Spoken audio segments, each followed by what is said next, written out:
अनिल यादव, प्रांतीय कांग्रेस कमेटी के अध्यक्ष, आदरणीय बसराम सिंह यादव जी, हमारी पार्टी के सहारनपुर के विधायक, जिले से विधायक आशु मलिक, पूर्व मंत्री अशोक यादव जी, पूर्व मंत्री श्री कृष्ण यादव जी, समाजवादी पार्टी महिला संगठन में अनीता यादव जी, आज हमारे आपके दल में शामिल होने वाले जसकरण कठेरिया जी, प्रमोद कुमार लोधी जी, मुकद्दम सिंह जी, कृपाल सिंह जी, जवाहर सिंह जी, सत्यनारायण चेयरमैन जी, गुरुनारायण प्रधान जी और बहुत सारे मैं देख रहा हूं हमारे सामने भी दाई तरफ बहुत जिम्मेदार सभी हमारे आदरणीय नेतागण, यहां पर उपस्थित सभी आदरणीय बुजुर्ग, माताएं, बहनें, नौजवान साथी, पत्रकार बंधु, मैं सबसे पहले इस कार्यक्रम के लिए आए हुए सभी लोगों का बहुत बहुत धन्यवाद और आभार प्रकट करना चाहता हूं। ये जसवंत नगर विधानसभा, यहां के लोगों का परिचय देना या उनसे अपील करना, ये अपने सब वो लोग हैं जो घर के, परिवार के और समाजवादी आंदोलन के पहले दिन से जुड़े हुए लोग हैं। और ये बात केवल हम लोग मंच से नहीं कहते हैं, जो विरोधी लोग हैं वो भी ये महसूस करते हैं कि हम और कहीं तिगड़म तो लगा सकते हैं, कुछ और बहाने कर करके वोट को इधर उधर कर सकते हैं, लेकिन जब जसवंत नगर का वोट खुलेगा तो वो रिकॉर्ड न केवल अपना रिकॉर्ड बनाता है, बल्कि जसवंत नगर अपना रिकॉर्ड भी तोड़ देता है, लाखों वोट से हमेशा जिताता है। मैं जब पिछली बार आपके सड़क के किनारे कार्यक्रम हुआ था, उस समय भी यही बात मैंने रखी तो कही थी, और आज भी मैं महसूस वही बात करता हूं कि यहां की जनता ने मन बना लिया है कि एक एक वोट समाजवादी पार्टी के पक्ष में पड़ने जा रहा है। और ये जिम्मेदारी अब आपकी और बढ़ जाती है, क्योंकि पिछली बार तो चाचा यहां थे, लगातार संपर्क कर रहे थे। अभी आपने मुख्यमंत्री जी का तो सुन ही लिया आपने। जो मुख्यमंत्री जी हैं उनके बारे में क्या कहना। जब विधानसभा में हम लोग रहते हैं तो वो गिनती भी उल्टी पुल्टी पढ़ते हैं। एक बार कोई सवाल को लेकर के वो खड़े हो गए और जाने कहां से वो अखबार लेकर के आए और उस अखबार की खबर के माध्यम से कहने लगे कि 46 में 56 भर्ती हो गए थे एसडीएम। और उस दिन से लेकर के आज तक हम लोग कई जगह पर कई माध्यम से पूछते रहेंगे, भाई वो कम से कम 46 से 56 वाली सूची तो दे दो। और अभी पता नहीं क्या भाषण दे के गए जो प्रसाद को चूरन समझते हैं। बताओ, ये हमारे मुख्यमंत्री, आपने देखा होगा सदन में जब भी चाचा को देखते हैं तो वो घबरा जाते हैं। तो जब जसवंत नगर में आए तो स्वाभाविक था कि उन्हीं के क्षेत्र में आए, और ऐसा नहीं कि उन्हें नहीं पता था, बस वो वोट मांगने की औपचारिकता करके गए हैं। उनकी जो एजेंसी के लोग हैं या जो हमारे आपके आसपास खाकी वर्दी के लोग खड़े हैं और एक आध और भी कहीं छिप के खड़े होंगे जो भाषण नोट कर रहे होंगे, वो खुद सूचना दे देते हैं कि ये लाखों लाख वोट से आप जसवंत नगर से हारने जा रहे हो। और आज तो जसवंत नगर है और तारीख 1 मई है। ये समझ लो बीजेपी गई, इसका पता नहीं लगेगा इसके बाद। और फिर जब चाचा ने इलाज करने की ठानी लिया है तो सोचो वोटों से कैसा इलाज होगा इनको। ये जनता तैयार है। हमारे गुजरात के क्षत्रिय भाई लोग तो तलवार से नहीं, इस बार मतदान से मतवार कर रहे हैं, उससे इलाज कर रहे हैं। और जसवंत नगर वाले भी इस बार अपना एक एक वोट डाल करके भारतीय जनता पार्टी के लोगों का इलाज करने के लिए तैयार हैं। ये वो लोग हैं जिन्होंने सब कुछ उल्टा पुल्टा कर दिया है और ऐसा उलझा दिया है देश को और तमाम चीजों को कि अगर ये नहीं हटेंगे तो हो सकता है ये संविधान को भी बदल दें। कई बार हम लोग इस बात को कहते हैं कि संविधान बदलेंगे, तो पत्रकार साथी और बीजेपी के लोग ये तर्क देते हैं कि संविधान कैसे बदल जाएगा। मैं उनसे जवाब में कहता हूं कि याद कीजिए कि भारतीय जनता पार्टी ने एक दिन फैसला ले लिया और फैसला लेकर के सब नोट बंद करा दिए। क्या किसी पत्रकार को पता था? क्या किसी जनता में किसी सदस्य को पता था? और इसी तरह अभी जो अग्निवीर व्यवस्था आई है, ये जो अग्निवीर व्यवस्था जो पक्की नौकरी होती थी, ये जो 4 साल की नौकरी कर दी है। हमारे यहां बहुत सारे लोग ऐसे होंगे गांव के जो फौज में जाकर के न केवल उन्होंने सीमा पर देश की रक्षा करने का काम किया, बल्कि अगर उनके परिवार की आर्थिक और सामाजिक स्थिति देखोगे, अगर वो फौज में भर्ती हो गए तो उनके घर परिवार की सामाजिक और आर्थिक स्थिति भी बेहतर हो गई और नई पीढ़ी को अच्छा पढ़ने का भी मौका मिल गया। जब ये जानकारी बीजेपी को हो गई कि गांव के बच्चों की जो पढ़ाई लिखाई वो बेहतर हो गई, फौज में जो लोग भर्ती हो जाते हैं उनका सामाजिक आर्थिक रूप से वो मजबूत हो जाते हैं, तो उन्होंने ये फैसला लिया कि अब पक्की नौकरी नहीं, अग्निवीर के माध्यम से ही नौकरी मिलेगी। हम अपने तमाम नौजवानों को कहना चाहते हैं इस मौके पर कि समाजवादी सरकार और इंडिया गठबंधन की सरकार आएगी, ये जो आधी अधूरी 4 साल की नौकरी दी है खत्म हो जाएगी और जो पहले व्यवस्था थी कि नौकरी पूरी मिलती थी और पेंशन और सुविधाएं मिलती थी, वही इंतजाम करने का काम करेंगे। ये हमारे खाकी वर्दी वाले भी कभी कभी हम लोगों को गुस्सा दिखाते हैं। ये लोग भी जान लें, बीजेपी वाले आ गए तो 4 साल की नहीं, इनकी 3 साल की नौकरी हो जाएगी और बाद में ये हम लोगों के संगी घूमेंगे। और ये हो सकता है, ये पूछे कैसे हो सकता है? भाई अग्निवीर की हो गई तो तुम्हारी भी हो जाएगी। और सरकारी विभाग देख लो, बताओ आउटसोर्स में है नौकरी में कि नहीं है? क्लास 4, क्लास 3 धीरे धीरे सरकार ने आउटसोर्स कर दी। न केवल नौकरियां सरकारी विभाग में आउटसोर्स की हैं, बहुत से विभागों को आउटसोर्स कर दिया। ये जो आरक्षण ना खत्म होने की बात बीजेपी के लोग अब कह रहे हैं, वो इसलिए कह रहे हैं कि पीडीए परिवार से सब लोग जुड़ गए और जो बहुजन समाज के लोग हैं वो ये समझ रहे हैं कि बाबा साहब भीमराव अंबेडकर जी का जो संविधान दिया हुआ था उसको भी ये बदल देंगे। ये बदले ना बदलें, लेकिन उस रास्ते पे ये लोग चल रहे हैं। सोचिए आप, अगर विभाग में प्राइवेट हो जाएगा तो क्या आरक्षण लागू होगा क्या उसमें? ये जो हवाई जहाज वाला विभाग था जिसमें लगभग 1 लाख लोगों को नौकरी मिलती थी, ये कुछ वर्षों से प्राइवेट कर दिया गया है। अब बताओ, प्राइवेट में जाने के बाद क्या आरक्षण मिल रहा है किसी को? इसी तरह और विभाग हैं, बीएसएनएल है, ये सरकारी विभाग, टेलीफोन वाले थे, ये सब प्राइवेट हो गए।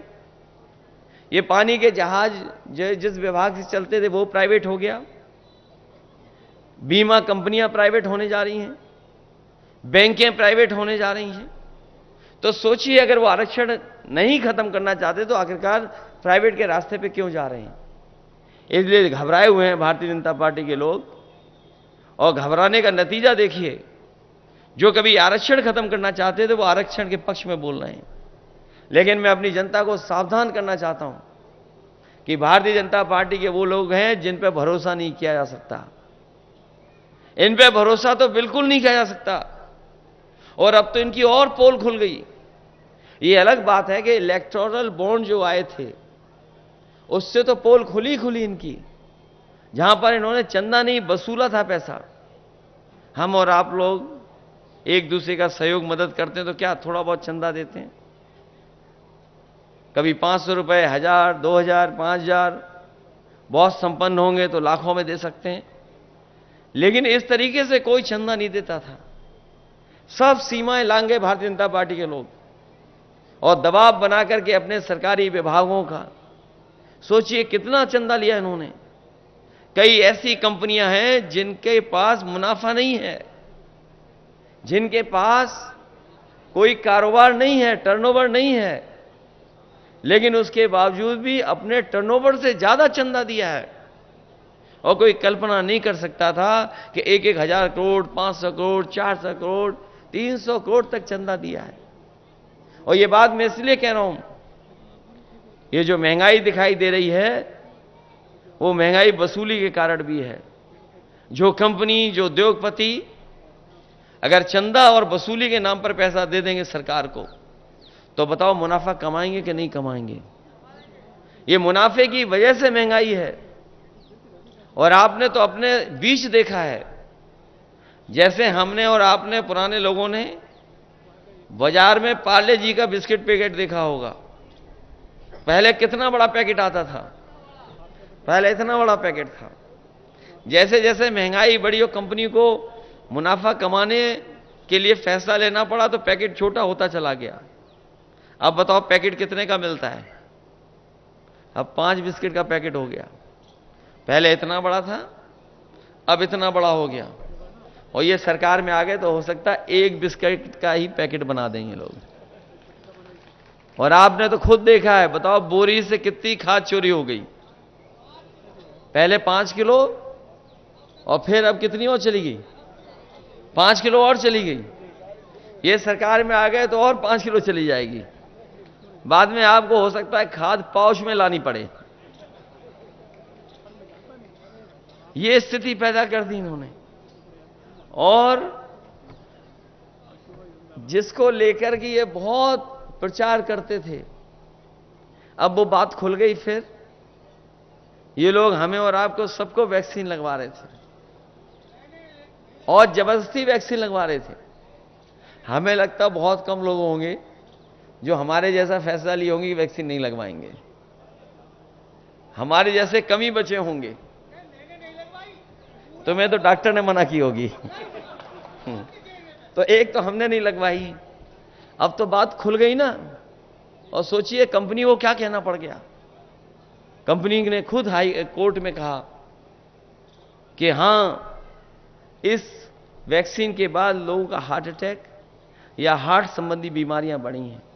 अब सोचिए जिनके घर में सर्टिफिकेट होंगे, जो वैक्सीन के सर्टिफिकेट आप लोगों ने रखे हुए हैं, उसको देख करके आप वोट किसको डालोगे? आप बताओ। जब सर्टिफिकेट दिखाई देगा तो कोई भी भारतीय जनता पार्टी को वोट नहीं दे सकता। अलग तरह की चिंता डाल दी मन में कि पता नहीं कल क्या हो जाएगा। तभी तो क्या कहते थे कि अफसर ढूंढना चाहिए, कोई नारा दिया था उस समय उन्होंने। तो सोचिए क्या अफसर ढूंढा उन्होंने कि वैक्सीन वालों से भी इन्होंने चंदा वसूल लिया। इसलिए बहुत से ऐसे सवाल हैं जिसका जवाब भारतीय जनता पार्टी के पास नहीं है। लेकिन सबसे बड़ा सवाल जनता के बीच में यही है कि ये संविधान बदल देंगे और संविधान बदलने के बाद हमारे अब के अधिकार छिन जाएंगे। हमें आपको जो सम्मान मिलता है वो भी ये छीनना चाहते हैं। और सच्चाई तो ये है कि बाबा साहब भीमराव अंबेडकर जी का दिया और संविधान ही हमारी संजीवनी है, जो हमें आगे बढ़ने का मौका देता है। यही संविधान हमें अधिकार देता है 1 वोट का।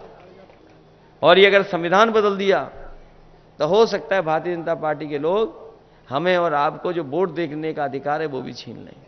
इसलिए जहां मतदान के लिए आप जाएंगे वहीं सावधान रहेंगे और सावधान रह करके अपने बूथ की रक्षा करने का काम करना। क्योंकि इस समय चाचा यहां ज्यादा समय नहीं दे पा रहे हैं, उन्हें भी चुनाव लड़ना पड़ रहा है और लड़ाना पड़ रहा है। तो उनकी भी इच्छा हम लोगों ने पूरी की है। तो कम से कम 1 लाख से ज्यादा का जिताने का काम करना, क्योंकि यहां की विधानसभा जिता सकती है।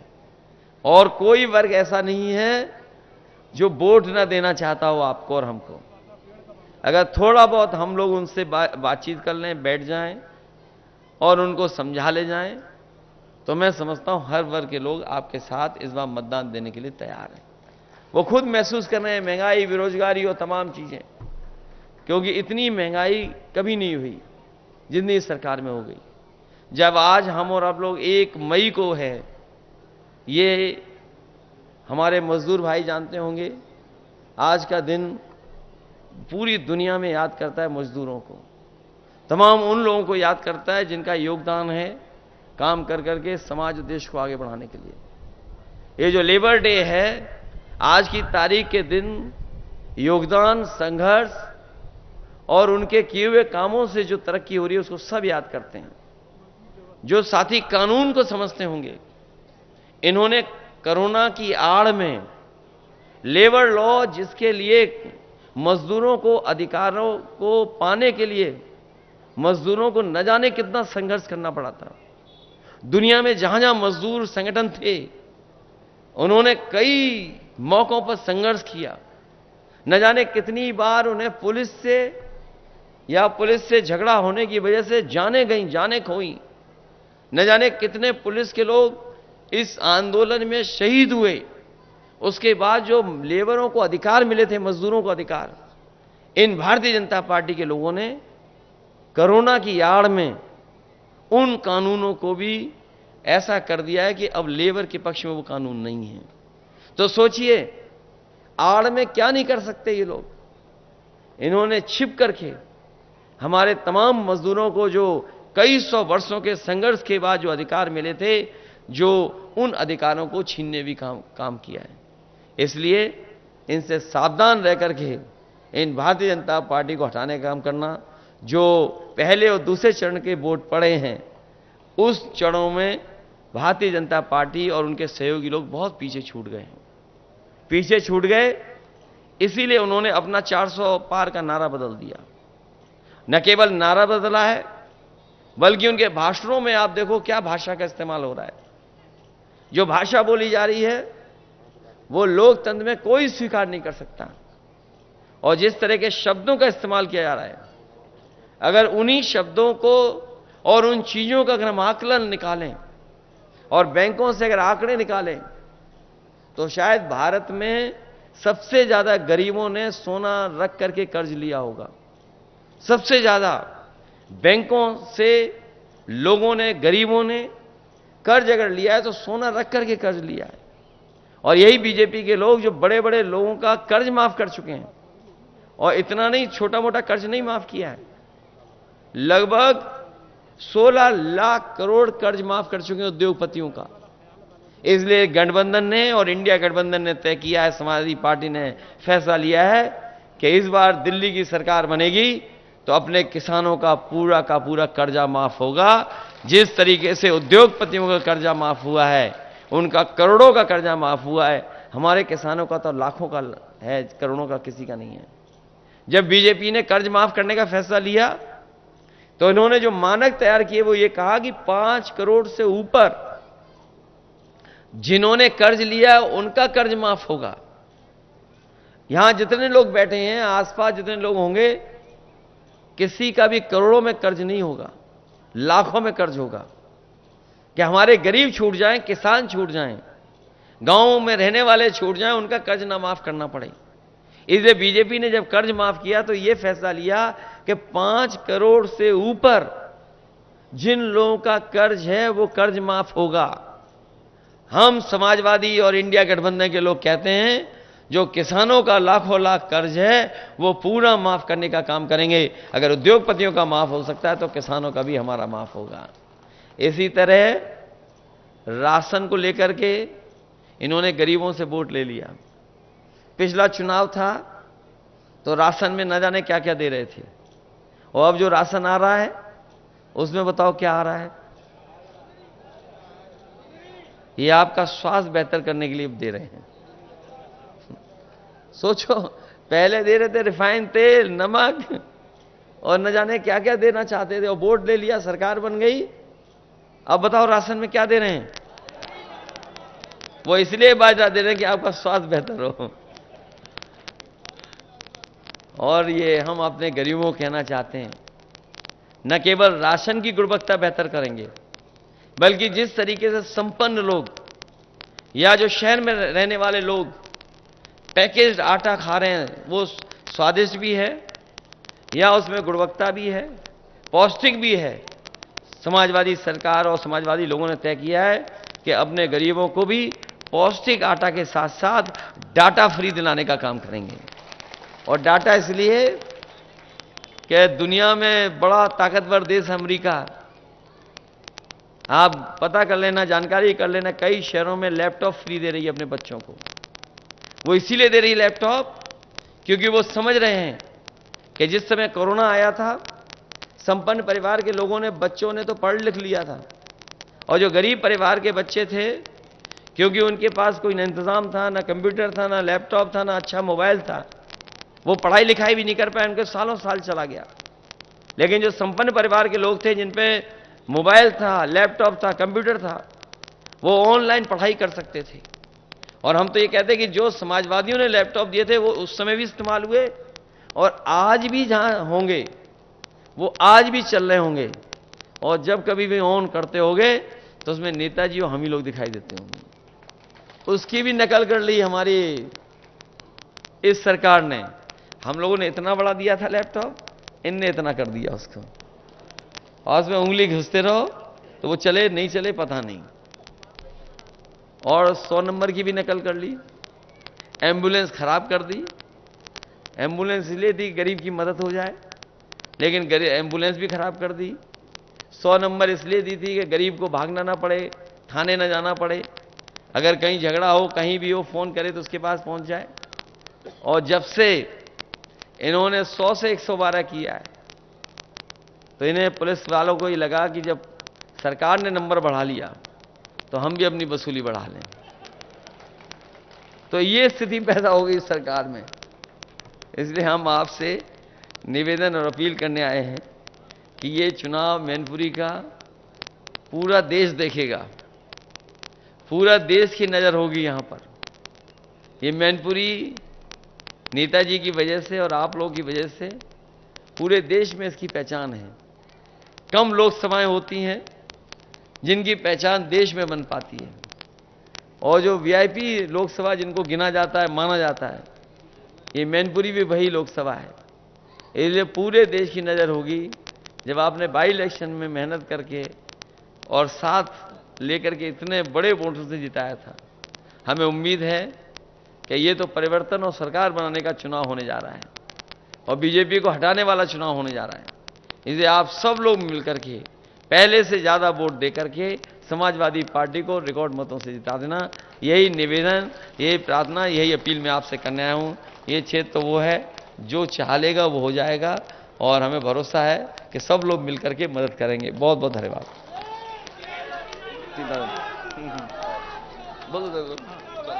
चलिए, सबको बहुत बहुत धन्यवाद। बस ध्यान रखिए 7 तारीख को वोट पड़ना है और डिब्बों को भर देना है, बस इतना करना आप लोगों को।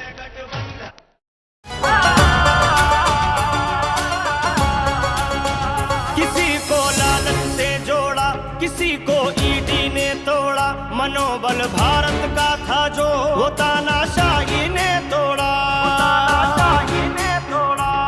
भारत को हमने जोड़ा है, तुमने तो इसको तोड़ा है। तानाशाह ने देश की कश्ती को मझधार में लाके छोड़ा है।